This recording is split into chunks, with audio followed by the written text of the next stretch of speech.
Hello, welcome back to another video. Hope you enjoyed that brief intro from Lute Ghislaine. I'm going to be continuing this read through here of the Grimoire, Anthology Volume 2, starting on to Chapter 1. Some of the issues I identified in the previous session, I'm going to try to rectify here, including, working on my breathing technique a little bit, making that a little bit easier to continue on mid-video, and just some other minor things in terms of reading and pronunciation. Maybe I'll try to make that a little bit clearer and easier for people overall. So let's hope it goes well. Chapter 1, The Risen. When the ghosts first found us, those who were chosen were blessed with power, but not wisdom. Lord Saladin. The Dark Age. I'll just show the artwork here. I'm sorry about the mic hit there. The Dark Age. No one knew what would happen to the trap. Alright, that's going to be this video. Thanks for watching. The Dark Age.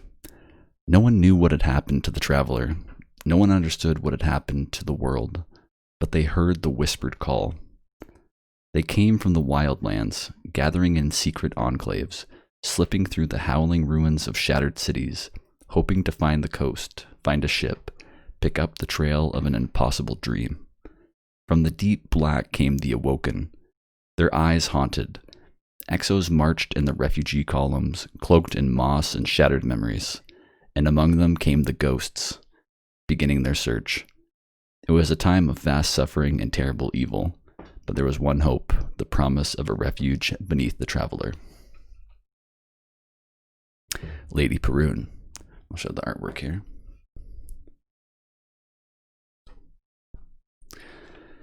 Perun stood at the top of a sloping, narrow path cut into a steep plateau. It was not yet dawn, and the valley below her was foggy and dark. Maybe he's not coming. This from a thin woman at Perun's side, the mayor of the crumbling, silvery ruins on the plateau behind them.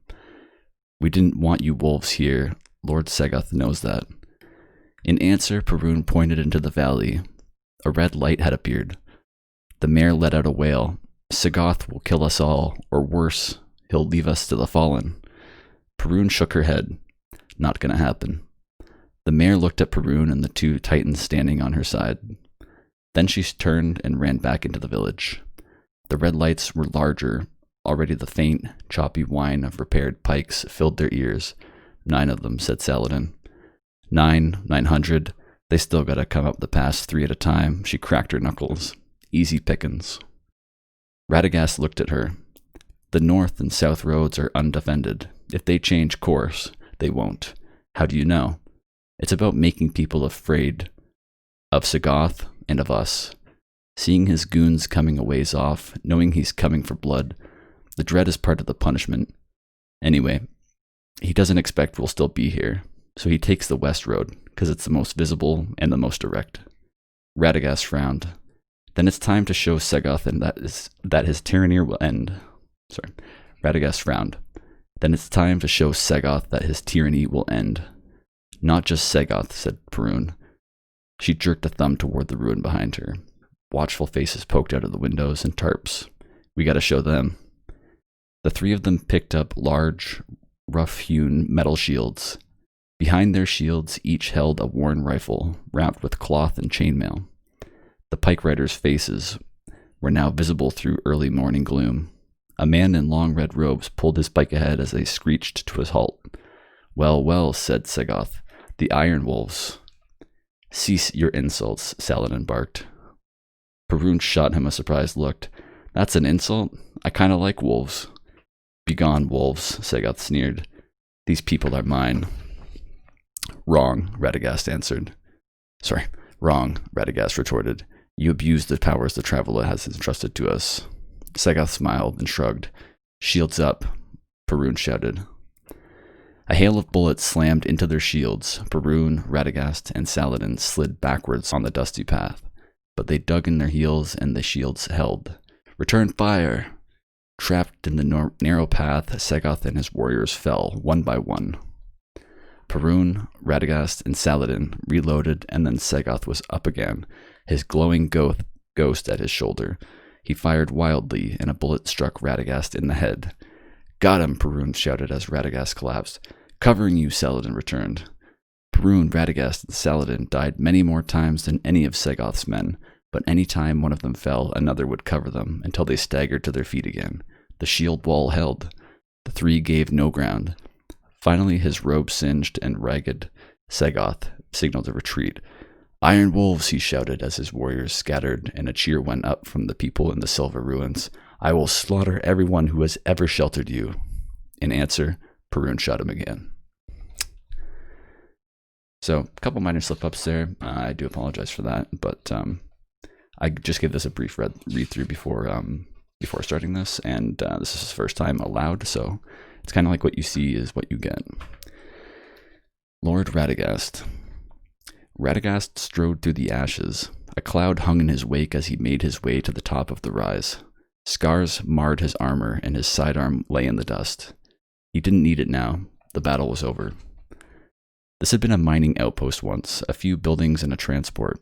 Nestled amid a small forest, it had been like a precious jewel set atop the dull crown of the wildlands. Now there was almost nothing left. The warrior began to walk slowly down into the valley. He pulled his helm from his head and let it drop with a muted thud into the ash. Of the forest, only stumps remained. Of the small villages there was no trace. The buildings reduced to splinters. Here and there you could see dull gray signs of inhabitation. At the bottom of the valley, Radagast came to the source of the ash, death, and violence. The light bearers were laid out in a row, simple cloth covering their armored and robed forms. There were 5 of them, and they had been lined up beneath the melted girders of the settlement's great hall. These warlords had terrorized this part of the wilds for years. Hundreds had died at their hand. Radagast turned as his companions crossed the valley floor to join him. They had been policing the dead, finding a fitting end for the settlers and miners of the outpost. Yolder came with a steady glide, energy, and fire. Saladin, calm and slow, the weight of the dead on his shoulders. In formation behind them stepped Perun, her boots barely leaving a trace as she walked. They gathered before him. "Never again," he intoned the words quietly. The others stood as battle-scarred statues. "We ride against despots and warlords. We hide in these enclaves, hoping that other light-bearers will not find us. We fear each other." He shook his head, his fist clenched. "And we should not. We are stronger together. We are mighty together. All we have to fear is this." He pointed down at the dead warlords. "Giving in, allowing the power of the light to blind us to what we truly are." It was Perun, of course, who asked the question, "What are we?" No judgment, no reproach. Still, Radagast could feel their doubt. He turned upwards, and his eyes settled on the massive span that supported the hull. His eyes shone as he turned back to his fellows. "We will be what the people need us to be. We will be guardians. We will be protectors. We will hold the last of us together." His voice rang out across the still valley. "Our days of hiding are ended. Say it now, each of you. Who among the other bearers do you trust? Who can be counted on to ride with us?" "Bretomart," said Yolder. "Daedrus," said Perun. "I trust only you, Radagast," said Saladin, and their leader scowled in response. "What are you saying? What are we?" Perun asked again. Radagast smiled. "We will gather those you trust. We will not wait for this." He gestured around to force our hand. "We will ride against those that would use the light against our own. Humanity must have protectors, like the knights of old." Around them, the dust swirled in the air. Shafts of sunlight coalesced in long slanted bars as the sun dipped towards the horizon. "Are you with me? Will you stand with me as Iron Lords?" In the waning light, their answers rang like thunder on the air. Okay, now I do apologize for some more of those slip-ups there. It's suddenly feeling a lot more hot in here than I had anticipated. I'm going to sip this TM McDonald's Americano. and refresh as we get onto the next Iron Lord. And perhaps where we will end off before we get into some of the other stuff that happens to them. This will be a little bit of an introduction to the Iron Lords. Be a good spot to end after Lord Fellwinter. Lord Fellwinter. Deep inside a clandestine... Sorry, that word just in reading. Deep inside a clandestine stronghold sat the dark horse Fellwinter and Chiton, warlord of the 32nd sector of Old Russia. A polished obsidian table rested heavily between them. Didn't think you'd have the courage to come back here, said the warlord. Situational awareness, not courage. I go where I can do the most good. Thank you for seeing me. Fellwinter's voice sounded as hollow as his helmet. Chiton wanted to knock it clean off the Iron Lord's bony shoulders. He could do it with a single punch. As I recall, you used to have a throne on that light-forsaken peak until you joined up with the wolves. You're the only warlord I knew who held an entire mountain. Fellwinter Peak. No one ever calls it that. The Iron Lords do, though they did ask me to take that throne down. Chiton's laugh shook the room. How is losing territory ever a good thing for a warlord? Fellwinter folded his hands atop the table. Underneath it, Chiton made two fists, a crescent of light flickering between them. Join us and find out, said the Iron Lord. Turn your sector over to us. You can still patrol it, of course. Chiton's voice lowered. Of course. You know I'll refuse. Then we'll put you down and take your territory by force, over and over again if we have to. I invite you to my home after you abandon us, and you come to threaten me? The warlord stood, towering over Fellwinter.